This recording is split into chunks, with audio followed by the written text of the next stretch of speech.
Hello everyone, my name is I Live to WoW, and today we are doing another Back to Basics video. I don't know if it was a subscriber, just a random person who kind of asked me, they didn't really know how to play the game and they've just been using the raid decks and whatnot, and they really wanted to understand how the game is sort of played. So this kind of be an overview of what the game essentially is, and if you want more specifics, I think I did a few videos back a while ago. They're called the Back to Basics videos. That'll be like resource row, killing the hero, whatever. I think I did a few on those. If I didn't, I'll make sure to post them. If not, just leave a comment in the comment section telling me if I did or not. So we're gonna start off. Essentially, the point of this game is to kill the opponent's hero, whether that be dealing damage over time, dealing damage quickly with a rush deck, or just being one of those mid-range combo decks that deals a little bit of damage, heals a little bit, and I guess that's what they want to call a mid-range deck. So, essentially, let me just turn all these cards around. You can either be, in deck building, you can either be Horde, which is red, or Alliance, which is blue. And then, essentially, you have about 8 or 9 classes you can choose from. These are just 2 cards that I chose from. This is a mage card. You can tell that by the top left here. That is the mage class sign symbol. And this is a warrior ability. You can tell that by the sword in the top right, I believe it is on your screen. And essentially, what you do is to start the game is you draw your 7 cards. So 1, 2, 3, 4, 5, 6, 7. So what you do is, depending on whether you're going first or second, if you go first, you don't draw a card. If you go second, you do. So when you play first, you have your deck here, right? This is called your resource row. Essentially, when you play your first turn, you won't have a resource row. So you have your 7 cards.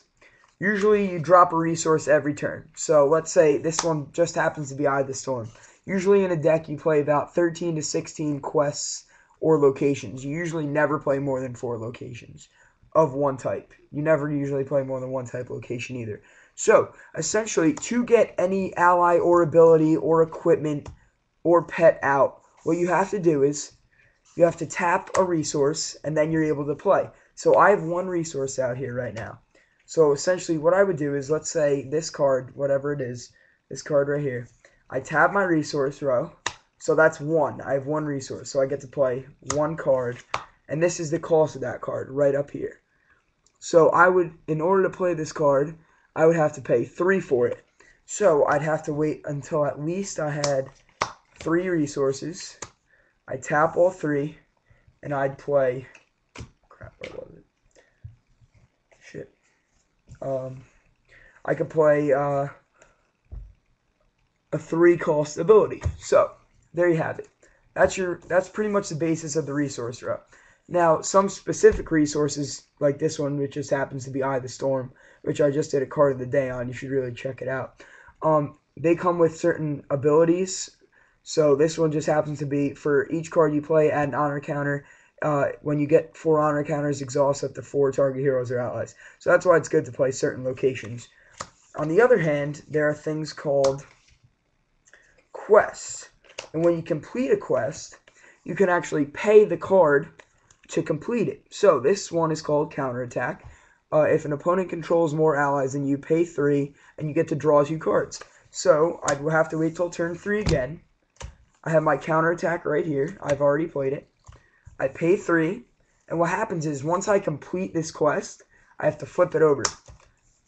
So that's what I'm left with. I'm left with my Eye of the Storm, my flipped over quest, and whatever other resources happens to be. So there you have it. That is the basics of the resource row pretty much, and drawing. So then we have allies.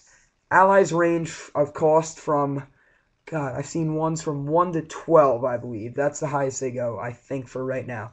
So Alliance usually has more of a protective standpoint. They usually have a lot of protector, but that's been changing lately, so you never really know. Protector is when you can actually tap the ally, and instead of dealing damage to another person, it's dealt to this ally. So that's why Protector is very good, because you want to save the allies or equipment or whatever, or your hero, to prevent it from being dealt damage. So, but with Horde allies, usually have things like ferocity, which is you can attack immediately when this card hits the board. This is like your playing field right here. So when this card hits the playing field, you can usually tap with it.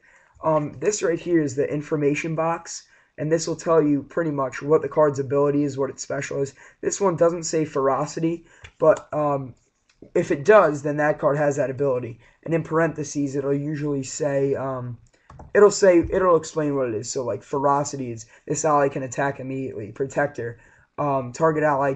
Let me just get a card. Hang on. Let me get a card with protector. There's one. Okay, protector. This ally may exhaust to become the defender when an opposing hero ally attacks. See, right up there. So perfect. So that's usually why people play Alliance, because there's a lot more protectors, and this just happens to be a horde protector. The difference between red and blue is, if I haven't already said this, blue is Alliance, red is horde. So there you have it. And there's a couple more things.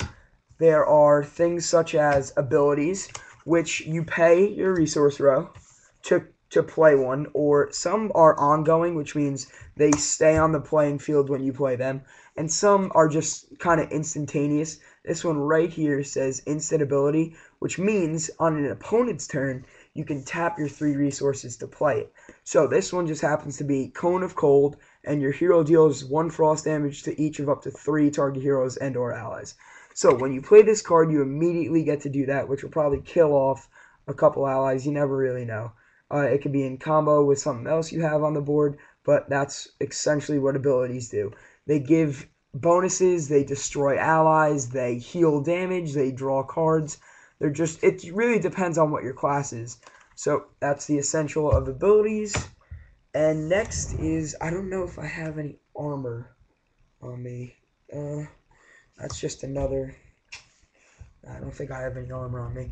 But these are this just happens to be a 2-handed weapon, and this is a arena weapon. So these are essentially used to attack an opponent's allies and or hero. What you do with these is, here's the attack right here, and here's the strike cost. The strike cost essentially is, this one just happens to be 3. So you pay your 3 resources, and then you can tap it with your hero to swing to an ally with it. That's pretty much what weapons do. Some have certain abilities. This one just happens to be you pay 3 less to strike with Firemaw of Destruction if an opposing card was destroyed this turn. So that's that card's specialty. That's essentially what weapons do. Armor usually has in the bottom left corner, there'll be a little shield, and what that does is there'll be a certain number in there, and that's how much health or attack that armor can take. Some armor also offers a certain ability, as do weapons and pretty much everything else in this game. But you do get the occasional ally or quest. Not really a quest. Every quest has an ability. The occasional ally that really just does nothing. They just don't have any printed text in their box. And so that's pretty much the essentials of this game. If you really don't have much more to say except heroes. I don't know. Hang on, let me just look in the drawer of WoW here. No, I doubt I have any heroes. I usually throw them all away. I really don't need them. Oh no, I actually do. This one just happens to be a foil hero because it's shiny, because it came out of an archives package. So this is Halavar right here. You can tell he is a warrior because of the top of the sword in the top left corner, and he is Alliance because of his blue sort of flag up here. And what essentially happens with the hero is the opponent's objective is to try and kill this hero. Your objective is to try and protect it while killing the other opponent's hero. The health of this is in the bottom corner, so that's how much damage it can take from a ally. So this ally only has 1 attack, which is right there. Nope, I'm probably blocking it. There you go. There's 1 attack. So that ally would have to hit this card 30 times before its hero dies and you lose. But this hero's flip is, what happens is when you complete, just like a quest, when you pay to complete this hero's flip, you flip the hero over, and then it's got like a really kind of cool graphic on the back. This one is you pay 1 less to play your next two-handed weapon this turn. So it just happens that, where is our mace from before? Let's find that. That's important. Okay, so right here on our mace, it says two-handed weapon. So I pay 1 less to play my next two-handed weapon. And I flip my hero over, and now instead of paying 6 resources up here, I only have to play 5, which is awesome. So heroes flips give you a lot of beneficial things. Some deal damage, some draw you cards, some give allies certain attack bonuses for a turn. It's all really what hero you choose to play, what abilities you choose to play along with it. This game is really all about combos and like matchups. So it's really essentially, I mean, I don't know how to describe it. It's like the more combos you have in a deck, the better chance you have of killing another deck off. I mean, that's the way I play. I play this card gives this card attack, so I play them both in the same deck so that they can kill things off quicker. I play this ability with this ally because they give each other a certain bonus. I play this quest with this ally because it allows me to complete quests faster. So I didn't go over pets because those are they're just allies that just say pet and you can only play one of them, just like unique allies. If you need me to go more in depth about those, just let me know. I apologize for this video being a little long. I mean, I'm trying to go over the whole game of WoW here in less than 10 minutes, or less than 15. I hope you guys enjoyed. If you have any questions, make sure you leave them in the comment section. I usually get back to you. No hate. I don't need it. No trolls. You can go sit on a fucking watermelon for all I care.